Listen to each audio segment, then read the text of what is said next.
இன்றைய நாள் ஒரு பொன்னாள். ஏன்னா இன்னைக்கு பாரதிய ஜனதா கட்சியின் சார்பில் தேர்தல் அறிக்கை நாங்கள் சேகரித்து கொண்டிருக்கிறோம்.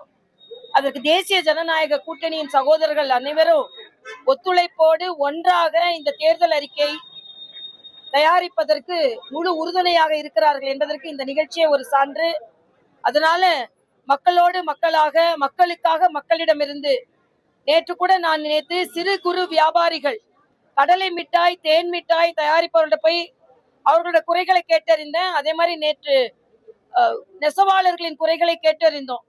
இதே மாதிரி எல்லா இடங்களுக்கும் போவது மட்டுமல்லாமல் இருந்த இடத்திலே இருந்து கூட தேர்தல் அறிக்கைக்கு அவர்கள் குறிப்புகளை கொடுக்கலாம். 7878786060 இந்த மிஸ்ட் கால் கூட கொடுத்து அதன் மூலம் பாஜக இணையதளத்தை தொடர்பு கொள்ளலாம். இன்றைய காலகட்டத்தில் தேசிய ஜனநாயக கூட்டணி வெற்றி பெற போகிறது என்பதில் எந்த சந்தேகமும் இல்லை. அண்ணன் எடப்பாடியார் அவர்கள் முதலமைச்சராக அமரப்போகிறார்கள் என்பதில் எந்த சந்தேகமும் இல்லை. ஏன்னா எங்கள் கூட்டணி உறுதியாகி கொண்டிருக்கிறது, எதிர்கட்சி கூட்டணி உதிரியாகி கொண்டிருக்கிறது. காலையில அண்ணன் திருமாவளவன் சொல்லிட்டாரு, நாங்க அழுத்தம் கொடுக்கல, ஆனா எங்களுக்கு நீங்க மறைமுகமா அழுத்தம் கொடுத்தீங்கன்னா நாங்க கூட்டணியை விட்டு விலகி விடுவோம். தம்பி கார்த்திக் சிதம்பரம் சொல்றாரு, என்ன குழு அமைக்கல, ஏன்ட்ட வந்து ஏன் கேள்வி கேக்குறீங்க, முதலமைச்சர் போய் கேள்வி கேளுங்க அப்படின்னு. அதே அவங்களோட பொறுப்பாளர் சொல்றாரு, 2 மாசமா காத்தே இருக்கோம், இன்னும் குழு அமைக்கல, இன்னும் பேச்சுவார்த்தை நடத்தல. ஆக அவர்கள் காத்திருக்க வேண்டியதுதான். ஆணவத்தோடு பேசினார்கள். ஆணவம். தேசிய ஜனநாயக கூட்டணி எங்க இருக்கு, எங்க அவங்க கூட்டணி அமைக்க போறாங்க, எங்க வெற்றி பெற போகிறார்கள் என்று. ஆனால் இன்று அந்த ஆணவத்திற்கு மக்கள் பதிலடி கொடுக்க ஆரம்பித்திருக்கிறார்கள். இன்னைக்கு இளைஞரணி மாநாடு விருதுநகர்ல நடக்குது.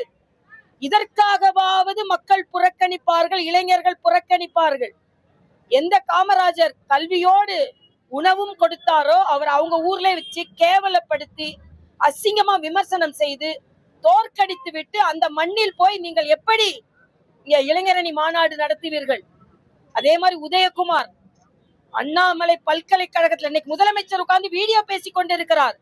பழைய கதையெல்லாம் இந்த 20 வயது இளைஞர்களுக்கு தெரியாது என்று பேசிக் கொண்டிருக்கிறார். ஆனால் 1949 இருந்து இளைஞர்களை நீங்கள் தமிழக அரசியலில் எவ்வளவு கேவலப்படுத்தினீர்கள், எவ்வளவு மோசமாக நடத்தினீர்கள் என்பதை எடுத்து சொல்வதற்காகத்தான் நாங்கள் இருக்கிறோம். பல்கலைக்கழகத்துல ஒரு மாணவர் கலைஞருக்கு டாக்டர் பட்டம் கொடுப்பதை எதிர்க்கிறார், அவர் மரணம் அடைகிறார். இதுதான் அவங்களோட இளைஞர்களை அவர்கள் நடத்திய விதம். இன்று போதை கலாச்சாரம், வன்முறை கலாச்சாரம், சட்டம் ஒழுங்கு இல்லாதது. தாமா அன்பரசன் சொல்றாரு, அன்புமணி ஒரு பட்டியலிடுவாரு, பெண்களுக்கு பாதுகாப்பு இல்ல, சட்ட ஒழுங்கு சரியில்லை, கஞ்சா அதிகமா இருக்கு. எங்களோட கூட்டணி கட்சி தலைவர்கள் என்ன பேசுவாங்கன்னு அவங்களுக்கே தெரியுது. ஏன்னா அதெல்லாம் இருக்கிறது. கேவலமா அப்படி கிண்டலா பேசுறாங்களாம். ஆனா இன்றைக்கு சொல்கிறேன், தேசிய ஜனநாயக கூட்டணி வெற்றி பெறும். அதுல வேற நான் கார்ல் மார்க்ஸுக்கு எதுக்கு சிலை என்று கேட்டு இருந்தேன். எல்லாம் பொங்கி பொங்கி வராங்க. நான் சொல்றேன், இன்று மரியாதைக்குரிய பாரத பிரதமர் அமெரிக்க ஒப்பந்தம் மூலமாக இந்த திருப்பூர்ல உள்ள ஜவுளி தொழில் மேன்மை அடைய போகிறது, ஏற்றுமதி அதிகரிக்க போகிறது. விவசாயிகள், அதுல பயிர் விவசாயிகள், நெல் விவசாயிகள், கடலை விவசாயிகள், பூக்களை விவசாயம் செய்பவர்கள், பால் உற்பத்தியாளர்கள் எல்லோரும் பலன் பெறுவார்கள் என்று பிரதம அமைச்சர் தனித்தனியாக கொடுத்திருக்கிறார். ஆனா இந்த நாட்டு மக்களுக்கு நல்லது நடந்துடக்கூடாது என்பதற்காக ட்ரம்புக்கு பிரதமர் அடிமையாகிவிட்டார். இது ராஜதந்திரங்க. உங்களை மாதிரி தந்திரவாதி கிடையாது மரியாதைக்குரிய பிரதமர். ராஜதந்திரத்தோடு நடந்து கொண்டிருக்கிறார். எல்லாவற்றிற்கும் மனதிற்கு வேதனையான ஒன்று, தமிழகத்தில் இருந்து சென்றவர்கள் பிரதமரை தாக்க முற்பட்டிருக்கிறார்கள் என்று சொல்லும் பொழுது தமிழகம் வெட்கி தலைகுனிய வேண்டிய சூழ்நிலையில் இருந்து கொண்டிருக்கிறது. அதனால இன்றைய காலகட்டத்துல தேசிய ஜனநாயக கூட்டணி வெற்றி பெறும். அதற்கு அச்சாரம் தான் இந்த நிகழ்ச்சி என்று நான் தெரிவித்துக் கொள்கிறேன்.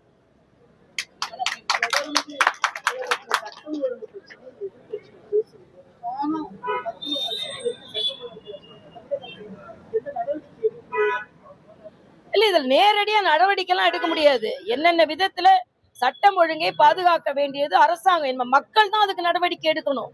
நாங்க எதிர்த்து குரல் எழுப்பலாம், மக்கள் தான் அதுக்கு தக்க நடவடிக்கையாக 2026ல அவர்களுக்கு தக்க பதிலடி கொடுக்க வேண்டும் என்பது எங்களது கருத்து. நாம மத்திய அரசு அடக்குமுறைய கொண்டு வந்துட்டா உடனே பாருங்க எங்களை அடக்குறாங்க அப்படின்னு சொல்லுவாங்க. அதனால பொதுமக்கள் தான் இதற்கு பதில் சொல்ல வேண்டும். என்ன மிஞ்சி போனா 2 மாசம் இருக்கு. அதுக்கு பொதுமக்கள் நல்ல பாதுகாப்பான சட்டம் ஒழுங்கோடு ஒரு ஆட்சி நடக்க இருக்கிறது. இந்த சட்டம் ஒழுங்கிற்கு மக்கள் பதிலடி கொடுப்பார்கள் என்பது எனது கருத்து.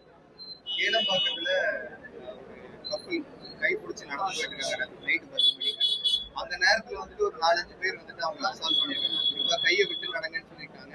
அந்த பொண்ணு எதிர்த்து கேள்வி கேட்டதுக்கு அந்த பையன் அடிச்சுட்டு அங்கிருந்து எஸ்கேப் ஆயிருக்காங்க. இல்ல, இது தொடர்ந்து நடைபெற்று வருகிறது. யாருக்கும் பாதுகாப்பு இல்ல, வயதானவர்களுக்கு பாதுகாப்பு இல்ல, சாலையில நடப்பவர்களுக்கு பாதுகாப்பு இல்ல. நேற்று உதயநிதி ஒரு கல்யாணத்துல போய் பெருசா பேசுறாரு. அங்கே போய் 2 பேரு அவருக்கு கொடி கட்டும் போது 2 பேர் உயிரிழந்திருக்கிறாங்க.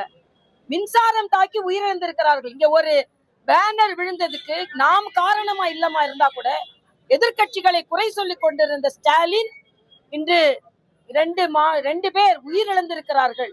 இதுக்கு என்ன பதில் சொல்றாங்க? ஆணவத்தின் உச்சத்தில் இருக்கிறார்கள். தனியா நடக்க முடியல, வயதானவர்கள் நடக்க முடியல, வயது பெண்கள் நடக்க முடியல, பள்ளி கல்விகள் பாதுகாப்பா இல்ல, கஞ்சா நடமாட்டம் அதிகமாக இருக்கிறது. கத்தி படிக்க வேண்டிய பள்ளிகளில் கத்தி வைத்திருக்கிறார்கள் மாணவர்கள். சாதிய வேற்றுமை. இன்னைக்கு திருமாவளவன் போன்றவர்களுக்கோ யாருக்குமே சமூக நீதியை பற்றி பேசுவதற்கு எந்த தார்மீக உரிமையும் இல்லை. நேற்று டைம்ஸ் ஆஃப் இந்தியா பத்திரிகை எடுத்து பாருங்க. டைரக்டர் ஆஃப் டெக்னிக்கல் எஜுகேஷன் அதன் மேல நடந்து இருக்கின்ற ஹாஸ்டல்ஸ்ல புழுக்கள் நெளிகிறது சாப்பாடுல. நேற்று போய் பாருங்க, எந்த ஹாஸ்டல்லையும் எந்த வசதியும் இல்ல. நான் தெலுங்கானால கேசிஆர் அந்த ஆட்சியை விட்டு போக வேண்டும் எப்ப நினைச்சேன்னா குழந்தைகளின் ஹாஸ்டல்ல போய் பார்க்கும்போது தான் நினைச்சேன். அதே மாதிரி ஒரு வன்மையான நிலை, கொடுமையான நிலை இன்றைக்கு இருந்தது. உயர்கல்வி அமைச்சர் என்ன சொல்றாரு அதுக்கு? ஆக எந்த துறை? நான் ஒன்னொன்னு சொல்றேங்க, ஸ்டாலினோட கூட்டத்துக்கு அவங்க அமைச்சரே வரமாட்டேன்றாரு, அவங்க அமைச்சரே புறக்கணிக்கிறாரு. இந்த கூட்டத்துல வந்தா நம்ம லாய்க்கு இல்ல, நமக்கு ஒண்ணும் வேலை ஆகாது அப்படின்னு ஸ்டாலினோட அரசாங்க விழாவை அவங்க அமைச்சரே புறக்கணிக்கிறாரு. ஸ்டாலின் கோபப்படுறாரு. ஆக கூட்டணி கட்சிகளுக்கு நம்பிக்கை போய்விட்டது. திருமாவளவன் வெளியே போறேன்றாரு. கூட்டணி கட்சியான காங்கிரசுக்கு நம்பிக்கை போய்விட்டது. பிசில் அடிக்க அவங்க தயாரா இருக்கிறாங்க. அவங்க அமைச்சருக்கே நம்பிக்கை போய்விட்டது. இவர் முதலமைச்சரா எவ்வளவு வருஷம் இருக்க போறாரு? நாம ஏன் அந்த கூட்டத்துல கலந்துக்கணும்னு வேற கூட்டத்துல காந்தி கலந்துருக்கிறாரு. ஆக உங்க மேல எல்லாருக்கும் நம்பிக்கை போய்விடுச்சு, உங்க கட்சி உட்பட என்பதுதான் உண்மை. கூட்டணியிலிருந்து வெளியேற விரும்புறவங்க எங்க கூட்டணிக்கு தலைமையா போட்டிருக்க டிபி துரைசாமி அவர்களை தொடர்பு கொள்ளலாங்கிறீங்க. விடுதலை சிறுத்தைகள் கட்சிக்கான அழைப்பாங்க. யார் வேணாலும் தொடர்பு கொள்ளலாம். அவங்கள அழைக்கல, இவங்களை அழைக்கல. நான் யாரையும் சொல்லல. யாரெல்லாம் திமுக கூட்டணி வேணான்னு நினைக்கிறாங்களோ அவங்க அண்ணன் எடப்பாடி அரப்பை பார்க்கலாம். எங்க கட்சியில அண்ணன் ஒரு குழு வச்சிருக்காங்க, அங்கே வந்து அண்ணன் துரைசாமி அவர்களை பார்க்கலாம். அந்த சாமியை பார்க்கலாம், இல்லைன்னா இந்த சாமியை பார்க்கலாம், பழனிசாமியை பார்க்கலாம், இல்லைன்னா துரைசாமியை பார்க்கலாம். சாமி வேண்டாம் வேண்டாம்னு சொல்லிட்டு இன்னொன்னு இது சேகர் பாபு சொல்றாரு, முருகன் முதலமைச்சர் பக்கத்துல தான் இருப்பாராம். எப்படி? பிரதமர் வேண்டும் என்றால் திருப்பரங்குன்றம் போக வேண்டாம், 6 படை வீடுக்கும் போகட்டும்னு. உங்க முதலமைச்சரை போக சொல்லுங்க. அவங்க முதலமைச்சர் தமிழ்நாட்டுல தானே இருக்காரு. 6 படை வீடுக்கு போக சொல்லுங்க. ஏன் இந்து கோயில்களை புறக்கணிக்கிறார் அவர்? அதனால சாமியை புறக்கணிப்பவர்கள், சாமி வேண்டான்னு சொல்லி கொண்டிருப்பவர்களை விட்டு இங்கே உள்ள சாமியை வந்து பார்க்கட்டும்ன்றது எனது கருத்து. தென் சென்னை நாடாளுமன்ற தொகுதியில போன தடவை போட்டிட்டீங்க. இப்ப அந்த தொகுதிக்கு உள்ள வரக்கூடிய வேளச்சேரி தொகுதியில போட்டியிடுவதற்கு வாய்ப்பு இருக்கா? என் கட்சிக்கு நாங்கள் அடிபணியும் தொண்டர்கள். கட்சி எங்க சொல்லுதோ அங்க நாங்க போட்டி போடுவோம். அதனால நானா சொல்றது இல்ல, கட்சி எங்க போட்டி போட சொல்லுதோ அங்க. அக்காட்ட கேட்டீங்கன்னா பரவாயில்ல, என்கிட்ட கேட்கறத விட. சரிங்களா? கோயில்கள் இடிப்பது மட்டுமே பெருசா போராட்டம் பண்றதுனால பாக்குறீங்க. ஆனா இன்னொரு பக்கம் பாக்குறப்ப சிறுபான்மையினரை பாதுகாப்பா இருக்கக்கூடிய அரசு நிறைய மசூதிகளும் இடிச்சு வரதா குற்றச்சாட்டுகள் பல இடங்கள்ல எடுத்துட்டு இருக்கு. தொடர்ந்து இல்ல, அவங்கதான் இஸ்லாமிய மாநாட்டுல பேச எந்த வழிபாட்டு தடங்களும் இடிக்க கூடாதுன்னு தான் எங்களோட கோரிக்கை.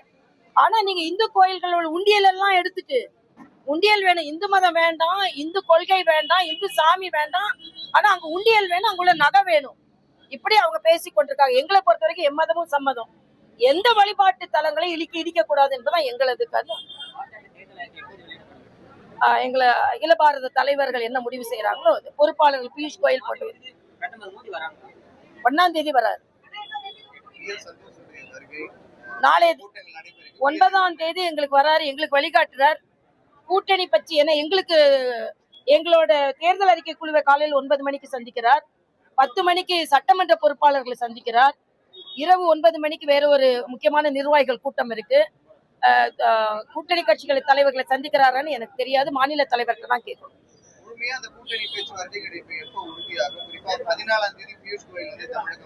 எங்க கூட்டணி முழுமையான உறுதியாகிவிட்டது. அதுக்கப்புறம் பேச்சுவார்த்தை அப்பப்போ நடக்கும், ஒரு பிரச்சனையும் இல்லை. ஏன்னா நாங்கெல்லாம் சமமா பண்ணி கொண்டிருக்கோம், அவங்கதான் இப்ப அடிமையா இருக்காங்க, அவ்வளவுதான், வேற ஒண்ணும் இல்லை. இல்ல இப்போதைக்கு இல்ல, வரும்போது சொல்றேன். நாங்க வருவார், கட்டாயம் வருவார். திமுகவை ஆட்டம் காண்பிக்க வைப்பதற்கு அமித்ஷா கிச்சன் வருவாரு, அதனால என்னைக்கு வருவாரு, கவலைப்பட வேண்டாம். நன்றிங்கப்பா, நன்றி தம்பிங்க.